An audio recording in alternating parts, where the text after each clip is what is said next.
Megan Hicks of I Run Far.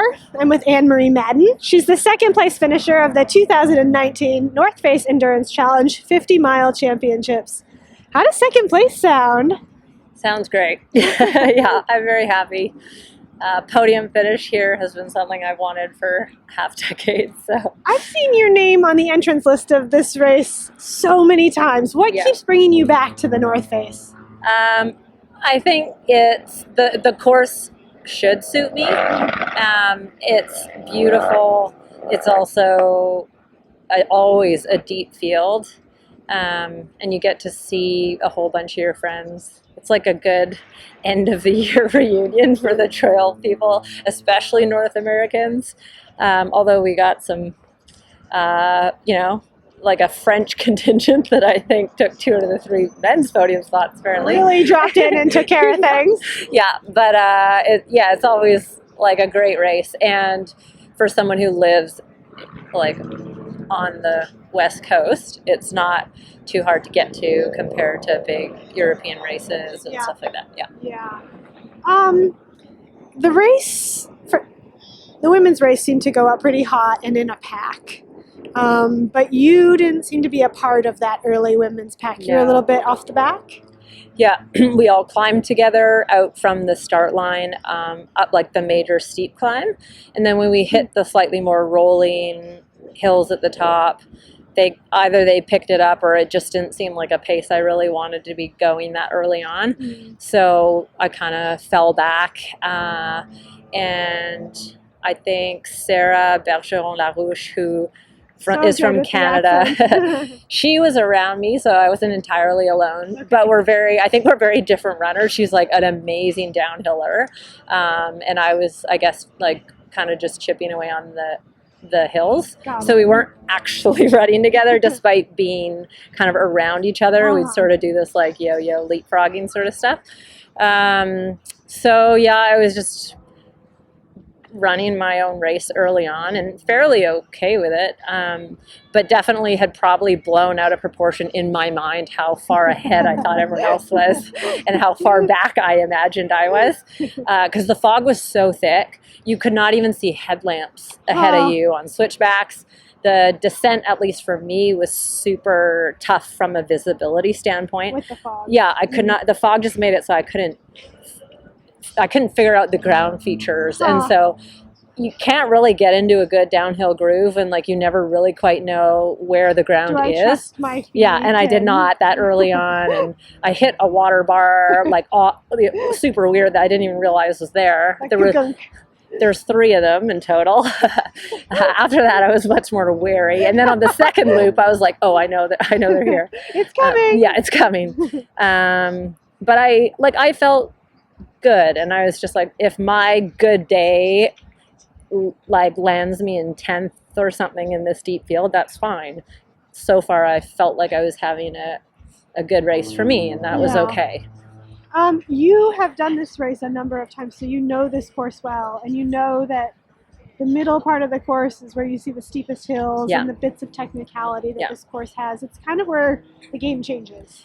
Yeah, you know that the race doesn't really start until halfway, and the first half of my race just felt so effortless and fun and positive, and I knew some point in that second half, like, you know, you're gonna all of a sudden just feel it, but I think being prepared for the worst when that time came, it was like, you knew this was going to happen, just keep pushing. And I've gotten to understand now that no one is feeling all that good at the end, and probably having like one of your good friends be Ellie Greenwood gives you like a strange concept of how I think people should be finishing races, right? Because she just crushes second halves and makes it seem like that's the norm, but that's probably just something she's just uniquely really good at, and it's tough. You can't feel amazing that whole second half. For sure, coming out of Muir Beach up to Coyote Ridge was my tough point, and like my quads were seizing at one point so badly I like had to stop. Yeah, and I was like will I be able to keep walking? Oh my gosh. And they kind of sort of settled, and then 2 or 3 minutes later they like loosened up and started functioning again. But you know, it was like, it's okay, that this is just how these things go. But yeah, there's like, you know, and then they recover, and then all of a sudden you can run better again, and that's just ultra running. Ultra running in a nutshell right there. Yeah. It seemed like in the second half of the race, I don't quite know exactly where it was that you moved up into podium position, but somewhere after the second half, or after? Well, actually coming up cardiac. Okay. Yeah, because I mean, there was a lot of us really close together. I was running with Keely at that point. Abby was just behind us, so like right there. Abby Hall for sure. Okay. And Abby Levine may also have been there, but I couldn't see her. Okay. And then we passed Anna May, and then I passed Keely. And then coming into cardiac, you know, you start to see people, and I said like, oh, am I in fifth? And then David and Megan Roche were like, you're in third. I was like, really? Oh. Then I thought like, okay, don't screw this up. If you're already like in a podium position, don't then go blow up in the second half and like fall back to 15th. But thankfully that didn't happen. Don't be the person that does what you don't want to do. Yeah. Yeah. It seemed like you had a lot of play left in your legs compared to the women who were around you. Like when you came upon Addie Bracey, who had been in second place when you'd been in third. We had a couple reporters out in that stretch when the two of you were pretty close together still. And it just looked like you had more game left. Yeah, maybe... I guess I did. Only saying that because I did manage to like pass her and barely hold her off. Actually take place? So at Tennessee, someone said like, oh, you have like 3 minutes to the next female, and I didn't know who. Oh, okay. But I knew there was a third or a second place female there. And then I actually always kind of like that hill. Like I find that one's runnable. We talked about it earlier, shuffleable.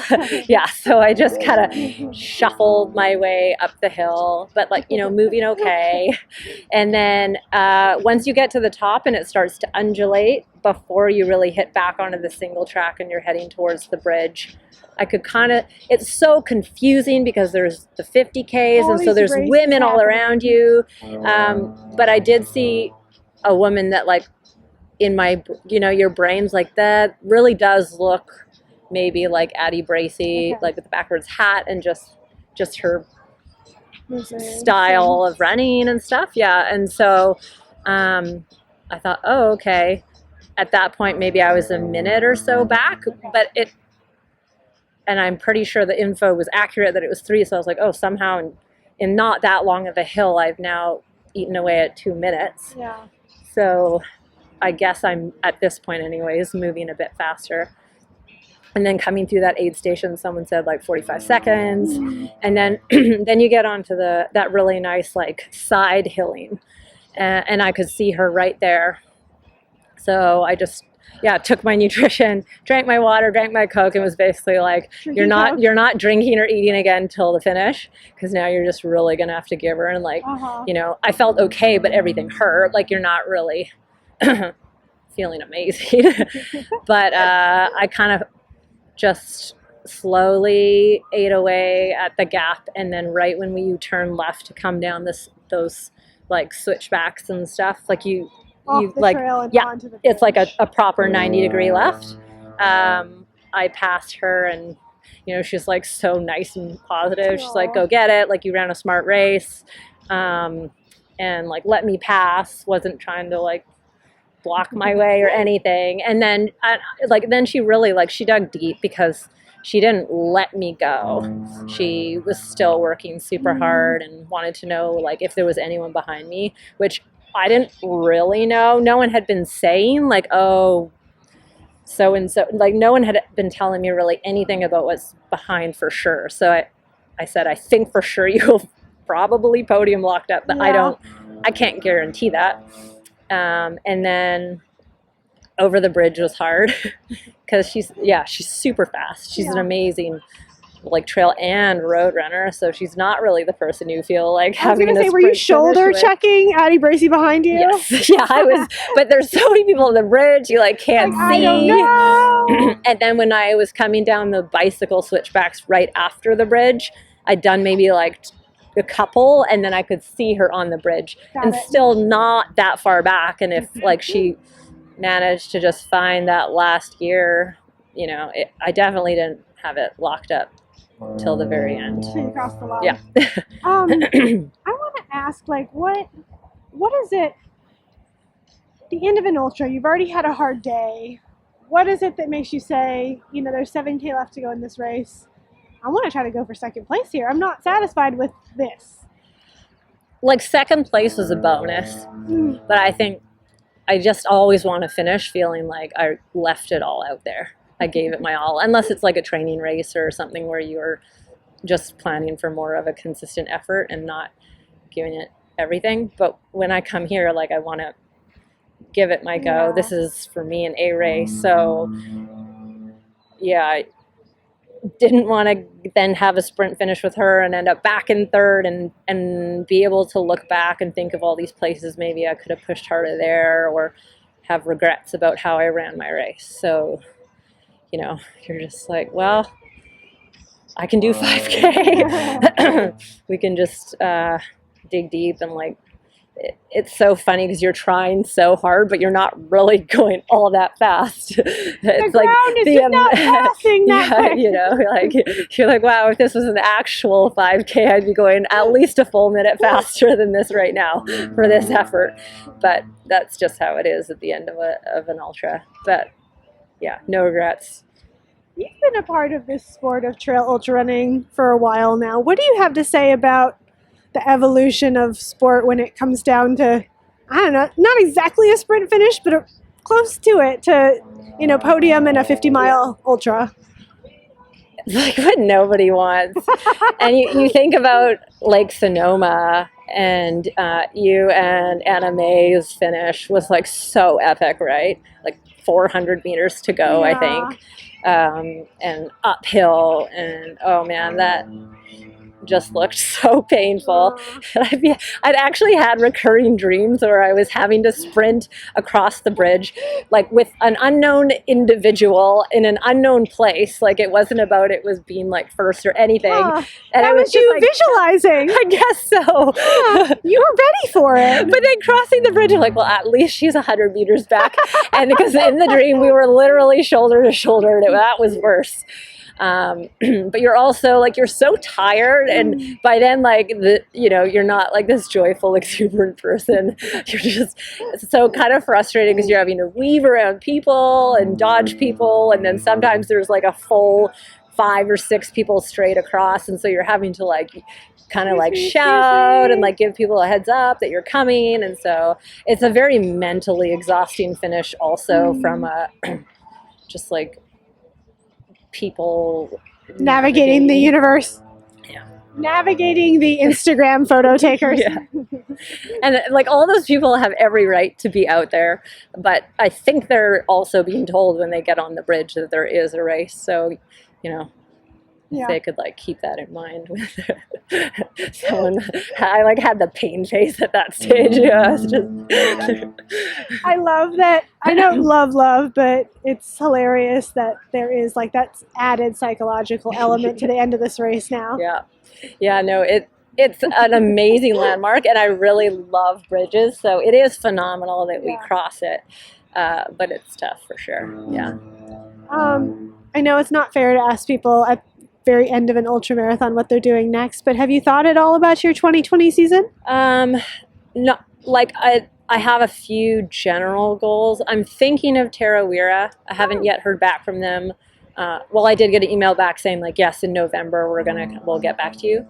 So if that pans out, that would be great. But we're going to New Zealand for sure around that race to visit family. So I'd love to make the two work.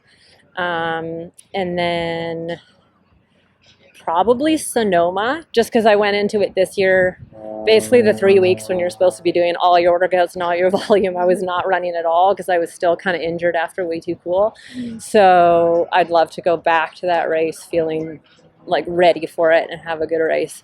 And March, April here is such a beautiful time of year. The grass is green and it's like pretty spectacular. And I know Skip's working towards trying to get 50% women entrants in that race. So that's a pretty awesome goal. So yeah, maybe Sonoma. And then I'd like to take a chunk of the year to train for like a road marathon and go for a road PB.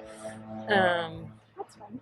And then probably some other ultras in there too. But I haven't, apart from Tarawera, I haven't really planned the full year out yet. Right on. Well, congratulations to you on your second place finish. And I guess we'll be seeing you at the 2 a.m. club tonight. Definitely. I'll be starting out next door drinking margaritas and eating tacos. Excellent. I like your style. Yeah. Well done. I don't do beer, so, you know, got to get a margarita in. Margarita me. Yeah, for sure. Congratulations. Thank you so much. Thanks for everything you guys do. You're awesome. You're sweet. Thanks for running like heck and making a good story. Thank you.